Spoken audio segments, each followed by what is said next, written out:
2014లో ఆయన చేతిలో నేను ఓడిపోయినా. మరి 18లో కూడా ఆయన చేతిలో ఓడిపోయినప్పుడు 2014 రోజు 2014లో ఆయన ఫోన్ చేసి అన్నా కంగ్రాట్స్ అంటే 3వ రోజే నా ఇంటికి వచ్చి కలిసి పని చేద్దాం, మనము పబ్లిక్ సేవ చేద్దామని చెప్పడం జరిగింది. అట్లాంటి లీడర్. నేను ఆయన ఎప్పుడు విమర్శించుకోలేదు, ఏదున్నా పబ్లిక్ సర్వీస్ గురించి అని ప్రయత్నం చేసుకుపోయినాము. ఆయన ఈ 2 సంవత్సరాల నుంచి నాకు ఎంత దగ్గర అయినాడంటే, నేను ఆయనకు ఎంత దగ్గర అయినా అంటే, ప్రతి విషయంలో అన్న మీటింగ్కి పిలుస్తారు జూబ్లీహిల్స్ కాన్స్టిట్యూన్సీలో పోవాలంటే అని ఒకటే మాట అనేటోడు, అది మీదయ్యా, మేము ఎప్పుడైనా పోవచ్చు మీదే అని చెప్పడం. ఆ ఒక జనరల్గా ఒక లీడర్ వస్తుందంటే రానియకుండా వేస్తారు, కానీ ఆయన బాగా ఎంకరేజ్ చేస్తారు.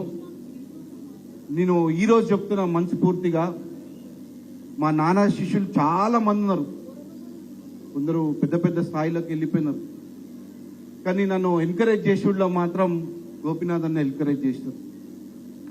కాబట్టి ప్రతి విషయంలో కొన్ని విషయాలు చెప్పుకోవద్దు స్టేజ్ మీద, ప్రతి ఒక్క విషయంలో హెల్ప్ చేస్తారు. కాబట్టి ఆయన 2 ఇయర్స్ కింద ఎలక్షన్ 2023 ఎలక్షన్లకి మేము ఎంత కష్టపడ్డామంటే మీ అందరు తెలుసు. రాబోయే ఎన్నికల్లో కూడా ఈ యొక్క ఎన్నిక విజయం గోపన్నకి అంకితం చేయాలి. కాబట్టి ఈ ఎన్నికలు ప్రతి ఒక్కరు ఛాలెంజ్గా తీసుకోవాలి. నేను మళ్ళీ చెప్తున్నా, నేనున్నంత వరకు కాంగ్రెస్ జెండా అనేది ఇక్కడ కనబడకుండా చేస్తాను. కాబట్టి ఎంత అన్యాయం చేస్తారో అది మీకు అందరు తెలుసు. ఇంకో విషయము, ఈరోజు స్టార్ట్ అయిన సంతాప సభ షేక్పేట్ డివిజన్ నుంచి, రేపు ప్రతి డివిజన్లో కూడా రేపటి నుంచి డేట్ మీకు వాట్సాప్ల ద్వారా గ్రూప్ల ద్వారా తెలియజేస్తారు. మరి అన్నిట్లకన్నా ముఖ్యంగా గోపన్నకి షేక్పేట్లో మా ప్రదీప్ భాయ్ గోపన్నకి బాగా దగ్గర. అదే కాకుండా ఇంత పెద్ద సభలో షేక్పేట్కి వచ్చి నా అంతరాత్మ నా లడ్డన్న పేరు తీయకపోతే నాకు మంచి అనిపేది. నా లడ్డన్నకు కూడా ధన్యవాదాలు తెలుపుతున్నాను ఈ నాకు షేక్పేట్లో తెచ్చినందుకు. మరి శ్రవణ్ అన్న, మరి వాళ్ళ కుటుంబం, అమ్మ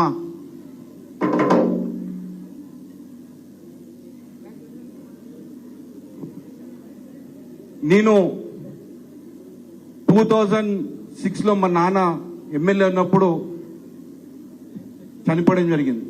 ఆ నిమిషం ఎట్లా ఉండే అంటే, చాలా మట్టుకి కాంగ్రెస్ లీడర్లు రాబోయే ఎన్నికల్లో మేయర్గా నిలబడు, లేకపోతే డీలిమిటేషన్ అవుతుంది, ఇది మీ నాన్న శిష్యులకు ఇచ్చేసి వాళ్ళకి ఇచ్చేసి అని చెప్పడం జరిగింది. ఆ బాధ ఏందో నాకు తెలుసు. మా నాన్న ఒక చేసిన కష్టపడింది 1978 నుంచి కష్టపడింది నేనే కాపాడుకోవాలని ఒక తపనతోటి నేను ముందుకు వచ్చిన. 3 సంవత్సరాల నుంచి మాగంటి గోపన్న కష్టపడి సేవ చేయడానికి ఉన్నారు. రాబోయే రోజుల్లో కూడా వాళ్ళ కుటుంబానికి ఎల్లవేళ తప్పకుండా వాళ్ళ ఇంట్లో చిన్న కార్యక్రమమైనా మంచైనా చెడు అయినా నేను నిలబడతా అని మీ అందరి ముందు చెప్తున్నా. కాబట్టి రాబోయే ఒక్క మాట మీ అందరు మళ్ళీ చెప్తున్నా, జో గోపన్న కా దుష్మనే वो अपना दुश्मन है, जो గోపన్న కా దుష్మనే वो अपना दुश्मन है. కాబట్టి మనని గోపన్న ఒక ప్రతి లేడీసు గోపన్నను చూడగానే కిచెన్లో టిఫిన్ బాక్స్ గిఫ్టులు, ఆయన కమిట్మెంట్ ఎట్లా ఉంటుందంటే, పట్టుదల ఎట్లుంటుందంటే, రాత్రి పూట ప్యాకింగ్ కాడికించి మళ్ళీ పొద్దున లేడీస్కి అందే వరకు తీసుకుంటారు. ఆ 500 మందిని స్టేజ్ మీద నిలబడతారు, ఆయన చేతితో ఇస్తారు. 500 మంది ఉన్న ఓపికతో ఊగినా కూడా నిద్ర వచ్చినా కూడా ఇచ్చేపోతాడు. మేమేం లీడర్లు అంటే 2-3 ఇచ్చేసి బాయ్జరా దేగ్లో మేము బాధ్యత అంటాం. అట్లా కాదు, ప్రతి ఒక్కళ్ళకి అందిందా లేదా అని ఫోన్ చేసిన రోజులు కూడా ఉన్నాయి.